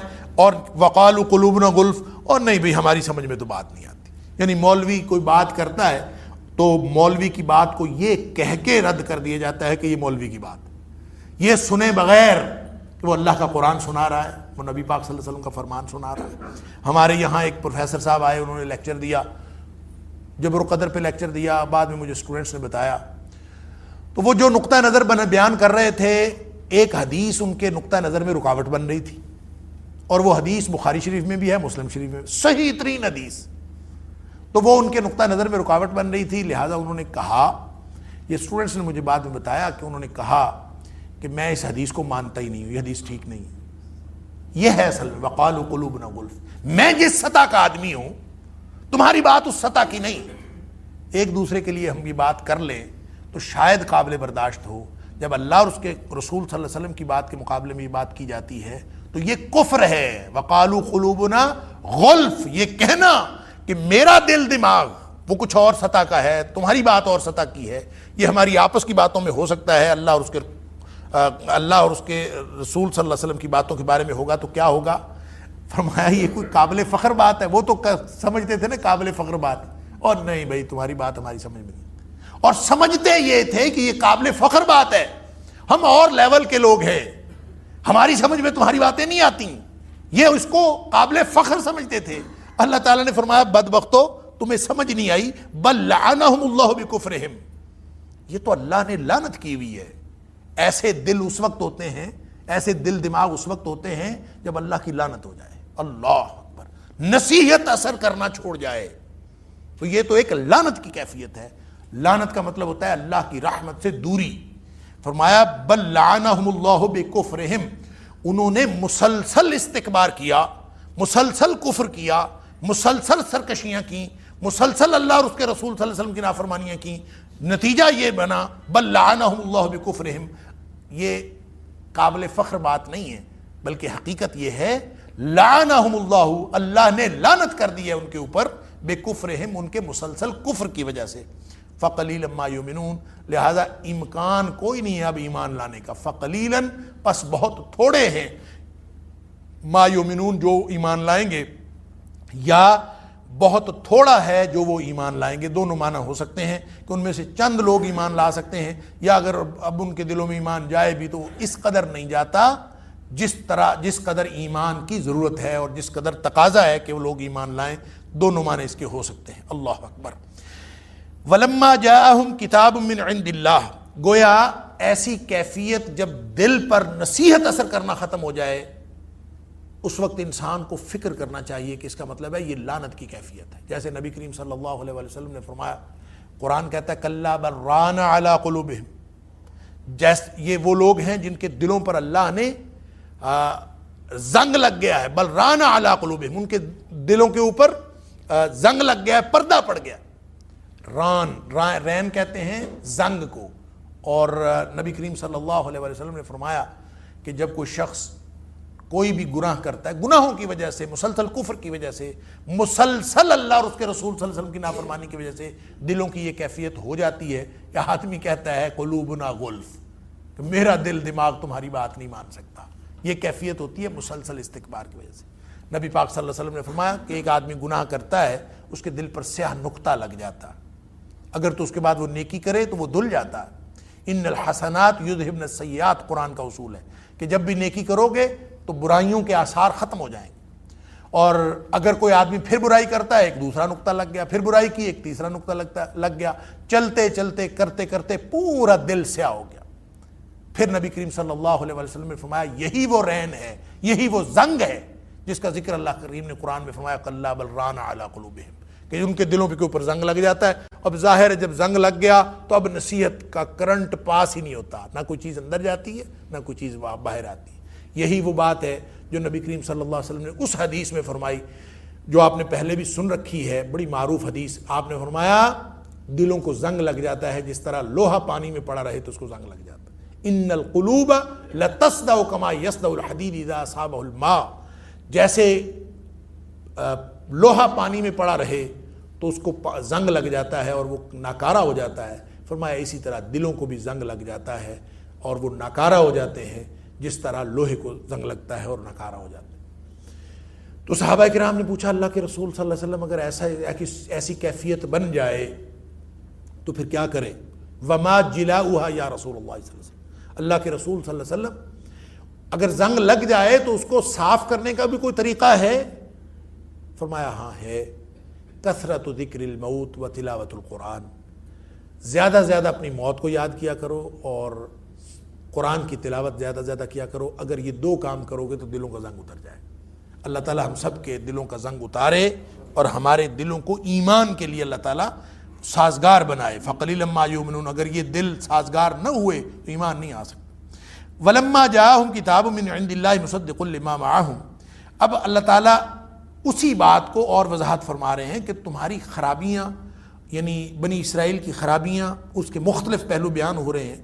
فرمایا ایک تو استکبار ہے اور انکار ہے، پھر نبیوں کے ساتھ ان کے خلاف جنگ ہے، مسلسل جنگ، اور پھر ولما جاءہم کتاب من عند اللہ، اور جب ان کے پاس کتاب آئی اللہ کی طرف سے، کوئی بھی کتاب، یعنی اللہ کی طرف سے کوئی بھی کتاب آئی، یہ بھی ہو سکتا ہے اس سے مراد، اور اس سے مراد اللہ کا قرآن بھی ہو سکتا ہے کہ اللہ کا قرآن آیا ان کے پاس، یعنی پہلے تورات ملی، موسیٰ علیہ السلام آئے، انجیل ملی، عیسیٰ علیہ السلام آئے، اور سارے درمیان میں اتنے نبی آئے، سب کا انکار کیا، اور اب چلتے چلتے اب قرآن پاک آ گیا، وَلَمَّا جَاءَهُمْ كِتَابٌ مِّنْ عِنْدِ اللَّهِ، اب ایک ایسی کتاب آئی ہے اللہ کی طرف سے، مصدق لما معہم، جو تصدیق کرتی ہے اس کی جو ان کے پاس موجود ہے، یعنی تورات کی بھی تصدیق کرتی ہے اور انجیل کی بھی۔ یہ تصدیق دو طرح سے، ایک تو تصدیق کا یہ پہلو ہے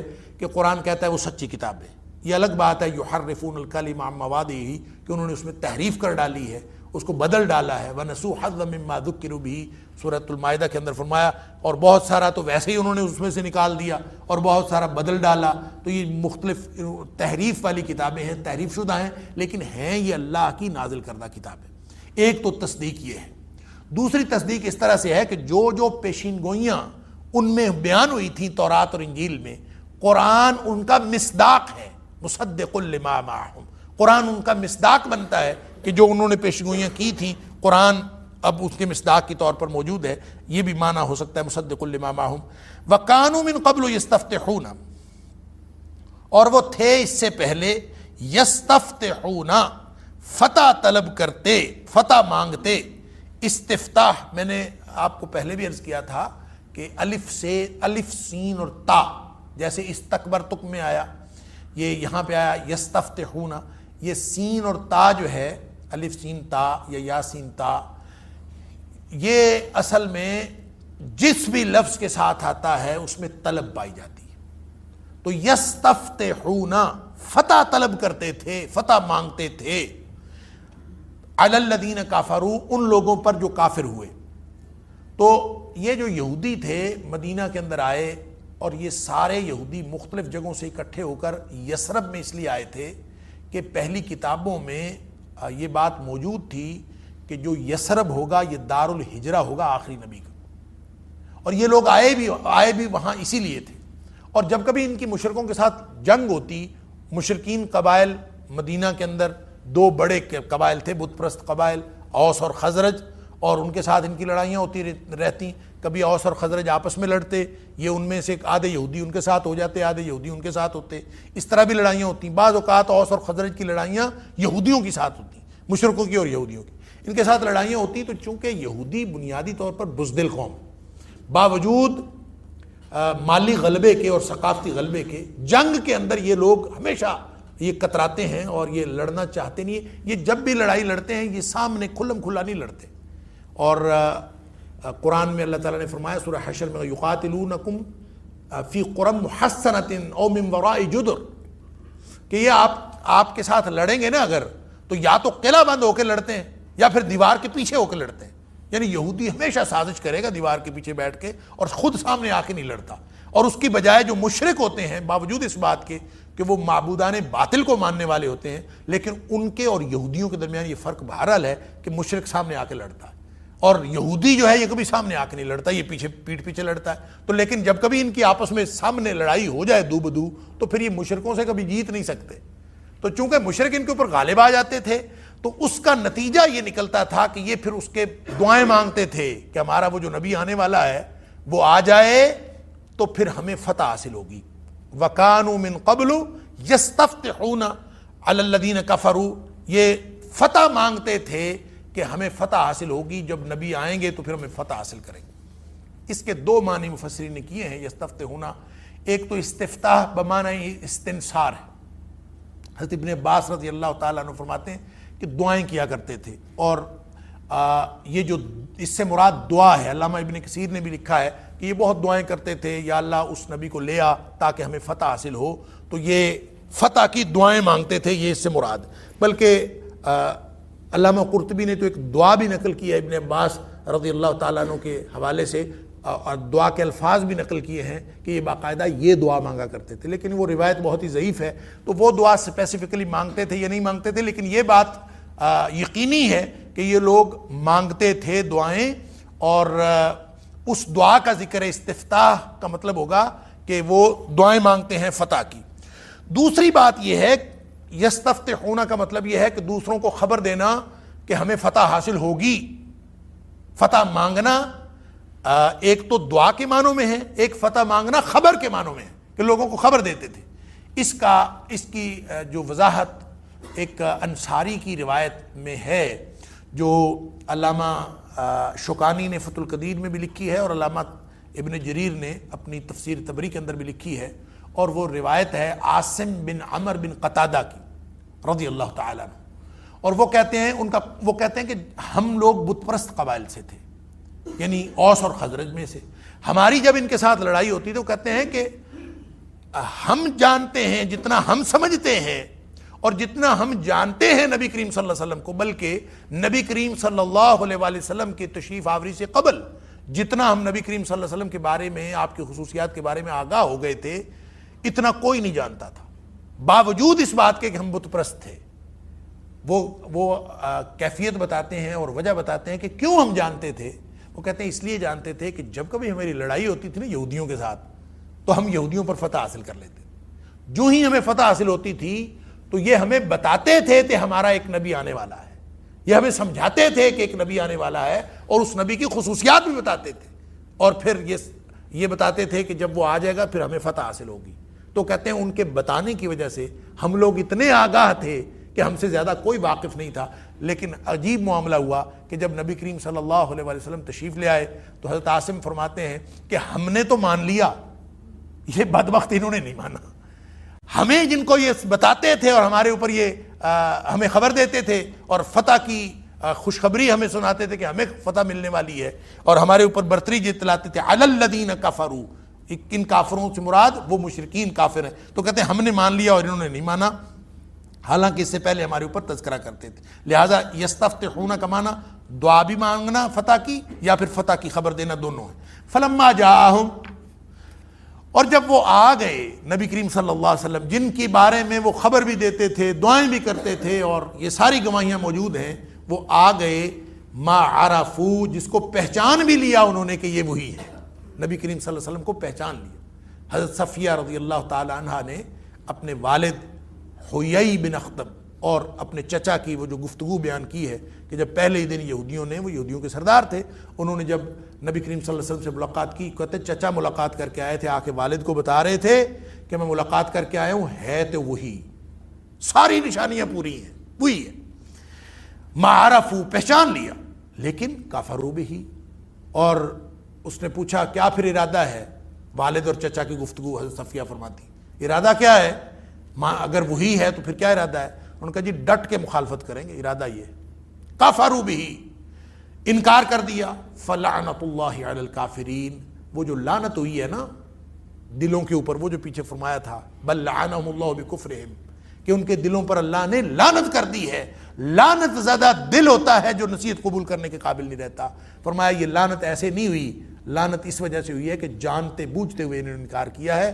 فلعنت اللہ علی الکافرین، ایسے کافروں کے اوپر اللہ کی لعنت ہوتی ہے. بئس ما اشتروا بہ انفسہم ان یکفروا بما انزل اللہ، بہت ہی برا ہے، بئس بہت برا ہے، مشتروا بہ، جو خریدا انہوں نے، انفسہم اپنے جانوں کے بدلے میں، یعنی جس چیز کے بدلے میں انہوں نے اپنے نفس یا اپنی جان بیچ ڈالی، اپنا آپ بیچ ڈالا، بہت ہی برا ہے. اور وہ کیا ہے جس کے بدلے میں بیچ ڈالا؟ وہی بات جو ترجیح دینے والی بات ہے، دنیا کی زندگی کو ترجیح دی، گویا اپنے آپ کو بیچ ڈالا. بئس ما اشتروا بہ انفسہم، بہت ہی برا ہے جس کے بدلے میں انہوں نے اپنے آپ کو بیچ ڈالا. ان یکفروا، یہ کہ وہ کفر کرتے ہیں، بما انزل اللہ، اس چیز کے ساتھ جو اللہ نے نازل کی، یعنی اللہ کے نازل کردہ قرآن اور نبی پاک صلی اللہ علیہ وسلم سے انہوں نے کفر کیا، آپ کی تعلیمات سے، لائی ہوئی تعلیمات سے کفر کیا. یہ وہ یعنی بدترین سودا ہے جو انہوں نے کیا، اپنے آپ کو گویا انہوں نے بیچ ڈالا یہ کفر کر کے. بغین، بغین کا مطلب ہوتا ہے حسد کی وجہ سے، بغاوت کی وجہ سے. اور بغین کا مطلب ایسی بغاوت ہوتا ہے کہ آدمی کوئی شخص یا انکار بھی، سرے سے کسی چیز کا انکار، وہ بھی بغین ہوتا ہے. اور بغین کا معنی حد سے گزر جانا بھی ہوتا ہے، یعنی کوئی شخص حد سے تجاوز کر جائے اس کو بھی کہتے ہیں بغین۔ تو یہاں اللہ کریم نے فرمایا کہ بغین اس انکار کی وجہ سے انہوں نے یہ کفر کیا جو انکار حد کو بڑا ہوا تھا، یعنی حد سے بڑا ہوا انکار۔ تو اس سے مراد یہ لی گئی ہے کہ شدید قسم کی ضد اور حسد جس کی وجہ سے انہوں نے انکار کیا، وہ ضد تھی یا حسد تھی۔ یہ مانوی طور پر حسد میں بھی وہ بات شامل ہے، ضد کے اندر بھی شامل ہے، اور سرکشی میں وہ بات مانا شامل ہے کہ ایسا انکار جو حد سے بڑا ہوا ہو۔ اور حد سے بڑا ہوا انکار وہی ہوتا ہے نا جو کسی دلیل سے آدمی کسی طرف آتا ہی نہیں، آدمی طے کر کے بیٹھا ہوتا کہ میں نے نہیں مانا، اور وہ اس کو ضد کہہ لیں، اس کو انکار کہہ لیں، اس کو حسد کہہ لیں۔ تو ایسے انکار کی وجہ سے، ایسی سرکشی کی وجہ سے جو حد سے بڑی ہوئی تھی، انہوں نے کفر کیا بغین، اس حسد کی وجہ سے۔ ان ينزل اللہ، حسد کیا تھا، تکلیف کیا تھی، یہ اتنا شدید انکار کیوں تھا؟ فرمایا یہ اس لیے تھا ان، یہ کہ ينزل اللہ، اللہ نازل کرتا ہے من فضلہ، اپنے فضل سے، علی من یشاء من عبادہ، جس پر چاہتا ہے اپنے بندوں میں سے۔ یہ سارے بنی اسرائیل تھے، حضرت یعقوب علیہ السلام کی اولاد، یا بنی اسحاق آپ کہہ لیں، حضرت اسحاق علیہ السلام کی اولاد، حضرت ابراہیم علیہ السلام کے دو بیٹے، حضرت اسحاق علیہ السلام اور حضرت اسماعیل علیہ السلام۔ تو حضرت اسحاق کے بیٹے یعقوب، یعقوب علیہ السلام کا لقب اسرائیل، اور پھر ان سے آگے جو اولاد نسل چلی وہ ساری کی ساری بنی اسرائیل کہلائے۔ دوسری لڑی جو تھی بنی اسماعیل، اس میں کوئی نبی نہیں آیا، حضرت اسماعیل علیہ السلام سے لے کر نبی اکرم صلی اللہ علیہ وسلم تک کوئی نبی نہیں آیا۔ جتنے انبیاء آئے موسیٰ علیہ السلام اور عیسیٰ علیہ السلام کے درمیان، اور بشمول موسیٰ علیہ السلام اور عیسیٰ علیہ السلام کے، یہ سارے کے سارے بنی اسرائیل میں سے تھے۔ لہٰذا یہودیوں کا جو ان کو جس نبی کا انتظار تھا، ان کا خیال تھا کہ وہ نبی ہمارے یعنی بنی اسرائیل میں سے ہی آئیں گے۔ پہچان لیا کہ یہ وہی ہے، اور نشانیاں بھی تھیں، مانگا بھی کرتے تھے، خبر بھی دیا کرتے تھے۔ اب صرف اس وجہ سے انہوں نے انکار کیا ان ينزل اللہ من فضلہ علی من یشاء من عبادہ، کہ اللہ نے یہ اپنا فضل کسی اور پر کیوں کر دیا، کہ اللہ اپنا فضل جس پر چاہتا ہے اللہ تعالیٰ اپنا فضل کرتا ہے۔ اس لیے کہ نبوت کسبی چیز تو ہے نہیں کہ آدمی اپنی محنت سے حاصل کر لے۔ ذالک فضل اللہ یؤتیہ من یشاء من عبادہ، یہ اللہ کا فضل ہے، اللہ جس کو چاہتا ہے عطا کرتا ہے۔ لہٰذا ان کو تکلیف یہ تھی کہ وہ بنی اسماعیل میں کیوں آئے ہیں، بنی اسرائیل میں کیوں نہیں آئے، یہ اصل مسئلہ تھا۔ اس حسد کی وجہ سے انہوں نے ساری گڑبڑ کی ہے۔ لہٰذا بہانے بنایا کرتے تھے، مختلف قسم کے بہانے، کہ نبی کریم صلی اللہ علیہ وآلہ وسلم یتیم تھے، اس یتیم پر کیوں آیا ہے، کسی سردار پر کیوں نہیں نازل ہوا قرآن۔ وہ کہیں کہہ دیتے تھے کہ یہ اگر آنا ہی تھا قرآن تو وقالوا لولا نزل هذا القرآن على رجل من القريتين عظیم، یعنی یہ جو دو بستیاں ہیں، طائف کی بستی کا اتنے بڑے بڑے سردار موجود ہیں، اور قریب یعنی مکے کے قریب وہی بستی تھی، تو اس کے کسی سردار پر قرآن نازل ہو جاتا، یا مکے کے کسی سردار پر قرآن نازل ہو جاتا، ولید بن مغیرہ اتنا سیانہ سردار تھا، اس کے اوپر نازل ہو جاتا، یا پھر جو مسعود ثقفی تھا اس کے اوپر نازل ہو جاتا۔ یعنی یہ ان کا اعتراض تھا قرآن پر، یہ مختلف اعتراض تھے۔ قرآن کسی پر بھی نازل ہوتا، انہوں نے صرف اس صورت میں ماننا تھا اگر بنی اسرائیل پہ ہوتا۔ تو اس کا مطلب یہ ہوا کہ یہ نسلی تعصب تھا، بنیادی طور پر یہ وہ نسلی تعصب ہے جس نے ان کو ان کی آنکھیں اندھی کر دیں اور ان کو حق نظر ہی نہیں آیا۔ اللہ نبی کریم صلی اللہ علیہ وآلہ وسلم کی پہچان کے باوجود صرف نسلی تعصب کی وجہ سے، اب دیکھ لیجئے کہ یہ تعصب کیا کیا گل کھلاتا ہے۔ تعصب چاہے نسلی ہو، چاہے جغرافیائی ہو، چاہے قومی ہو، جو قومیں تعصب میں مبتلا ہوتی ہیں، اس کو اب عصبیت بھی کہہ لیں، گروہ بندی۔ نبی کریم صلی اللہ علیہ وآلہ وسلم نے فرمایا تھا لیس منا من دعا الی العصبیہ، جو عصبیت کی طرف بلاتا ہے، گروہ بندی کی طرف بلاتا ہے، وہ ہم میں سے ہے ہی نہیں۔ اور گروہ بندی یا عصبیت، گروہ ہونا، گروہوں کا موجود ہونا گروہ بندی نہیں ہوتی۔ یعنی پنجابی موجود ہیں، سندھی موجود ہیں، بلوچی موجود ہیں، اور پٹھان موجود ہیں، یہ الگ الگ گروہ موجود ہیں۔ ان گروہوں کی ریکگنیشن یہ اور ان کا موجود ہونا یہ عصبیت نہیں ہے۔ عصبیت یہ ہے، نبی کریم صلی اللہ علیہ وسلم سے ایک روایت میں آتا ہے کہ عصبیت پھر کیا ہوئی؟ آپ نے فرمایا عصبیت یہ ہے ان تعین قومک علی الظلم، عصبیت یہ ہے کہ تم اپنی قوم کی ظلم پر بھی مدد کرو. یعنی میرے دھڑے کا آدمی ہے، چاہے اس نے جو بھی کیا میں تو اس کی مدد کروں گا. اپنی قوم کی مدد کرنی ہے، چاہے غلط ہے چاہے صحیح ہے. یہ نہیں دیکھنا کہ صحیح کیا ہے اور غلط کیا، یہ دیکھنا ہے کہ میری قوم کا کون ہے اور دوسری قوم کا کون. جب یہ طرز عمل آتا ہے تو اس کو کہتے ہیں، یہ نسلی طور پر آؤ تو نسل پرستی ہے. ہر قسم کی عصبیت اسلام میں حرام ہے. وگرنہ وہ حدیث تو آپ کے سامنے ہوگی کہ مہاجر اور جو انصار ہیں، دیکھیں یہ گروہ موجود تھے اور ہمیشہ سے موجود تھے، اور بلکہ ان کی موجودگی تو قرآن نے تسلیم کی ہے کہ جو مہاجر ہیں اور انصار ہیں، والذین اتبعوہم بإحسان، اور جو لوگ ان کے پیچھے چلے ہیں، اللہ تعالیٰ نے رضی اللہ عنہم ورضوا عنہ، اللہ تعالیٰ نے ان کو مہاجروں کو، والمہاجرین والانصار، مہاجروں کو بھی انصار کو بھی اللہ تعالیٰ نے بڑی فضیلت عطا فرمائی ہے. اور ہر جگہ ذکر آتا ہے کہ یہ اتنے مہاجر تھے، اتنے انصار تھے، یہ ان کی موجودگی یہ عصبیت نہیں ہے. لیکن جس دن نبی کریم صلی اللہ علیہ وسلم کے کان میں یہ بات پڑی، بخاری اور مسلم کی اس حدیث کے مطابق، جب آپ کسی غزوے سے، غالباً غزوہ بنی مستلق سے واپس تشریف لا رہے تھے، تو راستے میں ایک انصاری کا اور مہاجر کا جھگڑا ہو گیا. تو اس کو جب چھڑی لگی تو اس نے آواز لگائی یا للانصار، اور اس نے آواز لگائی یا للمہاجرین، او مہاجرو آؤ میری مدد کرو. اس نے کہا انصاریو آؤ میری مدد کرو. نبی کریم صلی اللہ علیہ وسلم نکلے، آپ نے فرمایا ما بال دعوی جاہلیت، یہ کیسی جاہلیت کی پکار ہے. کیا مطلب؟ مہاجر ہونا اور انصاری ہونا وہ گناہ نہیں ہے، وہ جاہلیت کی پکار نہیں ہے. اس بنیاد پر مدد کا تقاضا کرنا، او پنجابیوں آؤ میری مدد کرو، او سندھیوں آؤ میری مدد کرو، اس بنیاد پر معاملہ کرنا یہ عصبیت ہے اور یہ گناہ ہے اور یہ جاہلیت کی پکار ہے.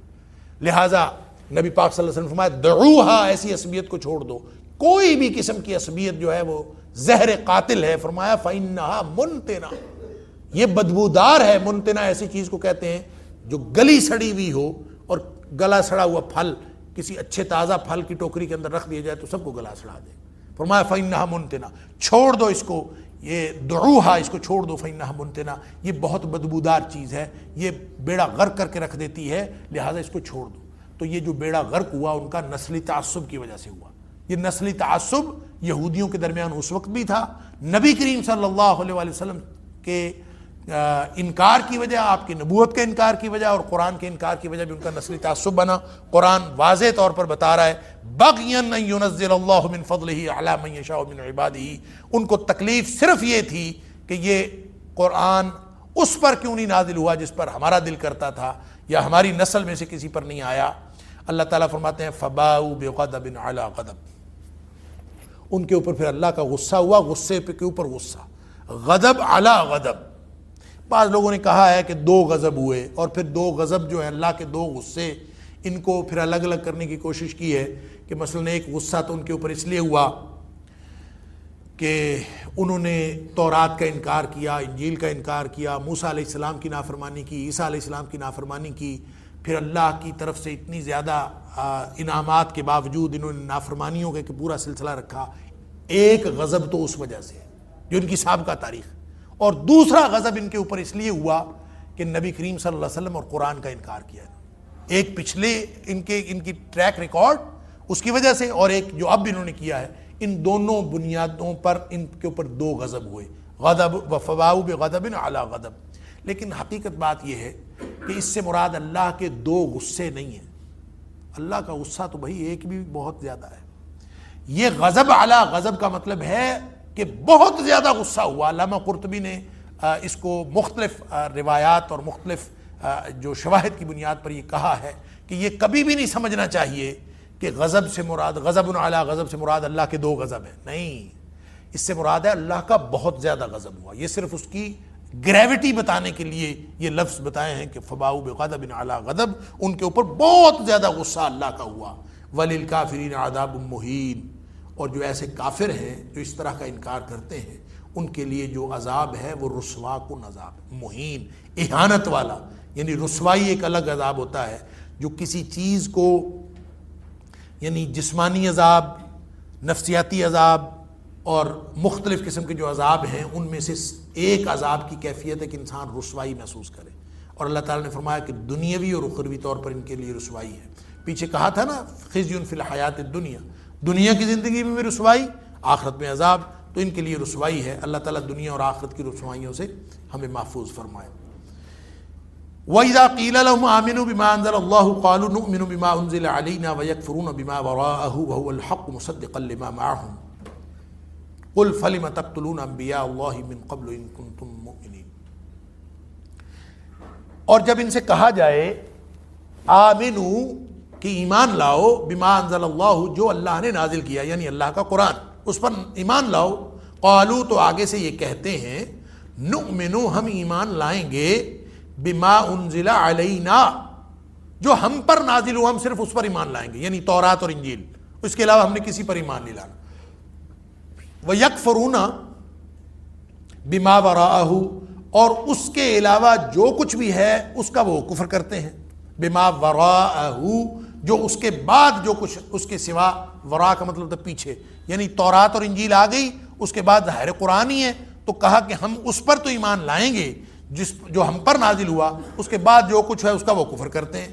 وَهُوَ الْحَقُّ مُصَدِّقًا لِمَا مَعَهُمْ اللہ فرماتا ہے حالانکہ وہ حق ہے، وَهُوَ الْحَقُّ حالانکہ وہ حق ہے، مُصَدِّقًا لِمَا مَعَهُمْ تصدیق بھی کرتا ہے اس کی جو کچھ ان کے پاس ہے، اس کے باوجود وہ کفر کرتے ہیں، اور دعویٰ ان کا یہ ہے کہ ہم ایمان لاتے ہیں تورات اور انجیل پر۔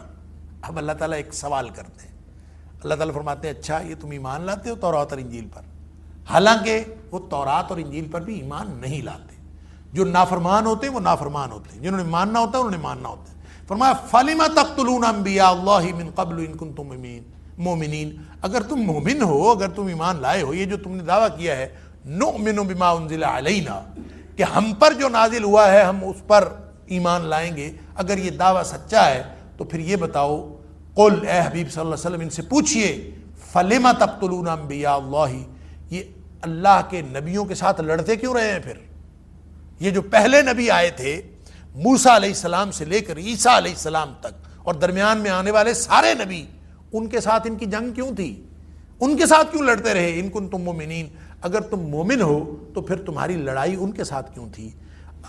اس کا مطلب یہ ہے کہ تمہارا دعویٰ ایمان جھوٹا ہے، تم نے ایمان ان پر بھی نہیں رکھا، صرف یہ نہیں کہ تم اللہ کے قرآن اور نبی پاک صلی اللہ علیہ وسلم کا انکار کر رہے ہو، بلکہ تمہاری سابقہ تاریخ بھی یہی ہے کہ تم نے ہمیشہ انکار ہی کیا ہے، جس ایمان کا تم دعویٰ کر رہے ہو وہ بھی دعویٰ جھوٹا ہے۔